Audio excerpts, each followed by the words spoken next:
अस्सलाम वालेकुम। तो हम लोग आज फिर आपके साथ अपनी पुरानी स्टोरी को कंटिन्यू करेंगे। ये कहानी बहुत ही दिलचस्प है, ठीक है। इस कहानी के हमने पहले 3 पार्ट्स बना दिए हैं, तो आज चौथा पार्ट हम आपके साथ डिस्कस करने लगे हैं। आज जो कहानी है ना, ये बहुत ज्यादा इंटरेस्टिंग और बहुत ज्यादा अफसुर्दा और बहुत ज्यादा दर्दनाक होने वाली है। तो आप लोगों ने वीडियो को एंड तक जरूर देखना है, और जिन भाइयों ने हमारे पिछले पार्ट्स नहीं देखे तो वो लिंक आपको डिस्क्रिप्शन में मिल जाएगा, तो वो आप पार्ट लाजमी देखिएगा। चलिए अपना चौथा पार्ट शुरू करते हैं। लेकिन आप थोड़ी सी पहले बैक स्टोरी बता देना कि क्या थी। ये स्टोरी है एक औरत की, जवान लड़की की। उसकी शादी होती है, उसका शोहर ना बहुत ज्यादा बीमार हो जाता है, हद से ज्यादा, और वो अपनी बीमारी को छुपा के रखता है, ठीक है, जिस वजह से ना उसको अस्पताल एंड जाना पड़ रहा है। अब तो पिछली जितने भी पार्ट्स हैं ना, उसके अंदर यही दिखाया गया, उन्होंने यही लिखा है कि पहले वो हॉस्पिटल नहीं जाते, वो जाना पसंद नहीं करते, उनके 3 बच्चे हैं। तो अब वो ऐसी उनकी कंडीशन हो गई है, उनके पाँव खराब है कि वो उनको हॉस्पिटल जाना पड़ रहा है, और उनको खून लगना शुरू हो गया और तबीयत बड़ी बिगड़ती जा रही है। अब देखें आगे क्या होगा उनका। जो है ना, जिसने स्टोरी लिखी है ये, उनका नाम है सबिया बानो, और जिनके ऊपर लिखी गई है उनके शोहर हैं सलीम। अपनी हम चौथे पार्ट को शुरू करते हैं। 23 अप्रैल दिन इतवार 11 बजे के करीब कमर सलीम को सर्विस अस्पताल स्कूटर पर ले गए।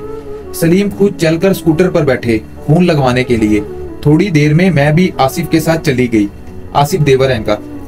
जाते ही मैंने अपने घर फोन किया। अमजद, इरफान, अजीम फौरन आ गए। ये इनके भतीजे और भाई हैं।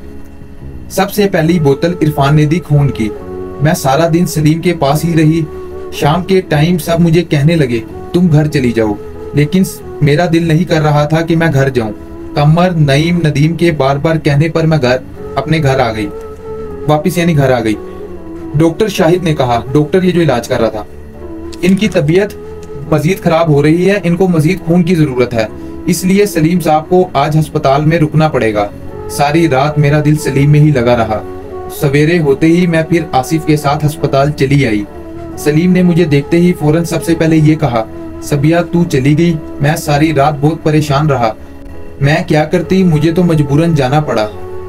अब सलीम साहब को दूसरी ब्लड की बोतल नईम साहब ने दी, उनके भाई हैं, और तीसरी ब्लड की बोतल मेरे प्यारे भाई अमजद ने दी, जो मुझे जान से भी प्यारा है। जब अमजद का खून लगा तो मैं अल्लाह ताला से दुआ मांगने लगी, अल्लाह ताला तू मेरे सलीम का गुस्सा खत्म कर दे और उसे 5 वक्त का नमाजी बना दे। रात 8 बजे सलीम को घर लेकर वापस आ गए। सलीम खूब टैक्सी वाले से बात करते हुए घर आए। कमर डॉक्टर शाहिद को घर ले आया और घर में ही सलीम का चेकअप करवाया। सलीम की तबीयत ठीक नहीं रहती, अब मजीद खराब होती जा रही है। अब आगे डेट आती है 25 अप्रैल सन 2000। आज सुबह से मेरा दिल बहुत ज्यादा परेशान था, जिस्म में एक अजीब किस्म की कैफियत थी। आज सुबह से मैं रो रही थी, कुछ भी समझ नहीं आ रहा था कि क्या करूं। खून लगने के बाद सलीम की तबीयत ज्यादा खराब होने लगी थी। सलीम का जिस्म, हाथ वगैरह कांप रहे थे। एक अजीब किस्म की जिस्म में कपाहट थी। सलीम ने सुबह अंडा, डबल रोटी के साथ थोड़ा सा नाश्ता किया। दोपहर को चिकन के शोरबे से आधी रोटी खाई, दूध पिया। सलीम खूब बोल रहे थे, बातें कर रहे थे, लेकिन जिस्म की कपाहट बढ़ती जा रही थी। आज सलीम ने खुद मुझसे कहा, सबिहा तू अमजद से कह कि मेरा डॉक्टर बदल दो और मुझे किसी अच्छे डॉक्टर को दिखाओ। तो आगे से सबिया लिखती हैं, काश ये सब कुछ तुम पहले ही कह देते। 4 बजे के करीब मैंने नदीम से कहा, नदीम तेरे भाई की तबीयत मुझे ठीक नहीं लग रही, इन्हें अस्पताल ले चलते हैं, और मेरी अम्मा के घर फोन कर दे, अमजद खालिद आ जाएंगे। नदीम फोन करके आया। थोड़ी देर में सब लोग हॉस्पिटल पहुंच गए। सलीम को दोबारा सर्विस लेकर गए। डॉक्टर की टीम ने सलीम को चेक किया और कहा, हालत बहुत ज्यादा सीरियस है, जहर तेजी से जिस्म में फैल रहा है, फौरन खून का इंतजाम करें। मेरा जहन दिमाग कुछ भी काम नहीं कर रहा था। ये सब कुछ क्या हो गया? मेरी हालत बिल्कुल ऐसी हो रही थी जैसे पानी में से मछली को निकालकर बाहर रख दो।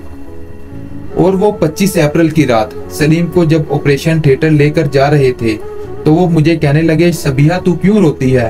तू तो मेरी जान है, तू मेरे पास से ना जाना, मुझे क्या पता था। तो इंशाल्लाह इस कहानी को हम 2 भी कंटिन्यू करेंगे।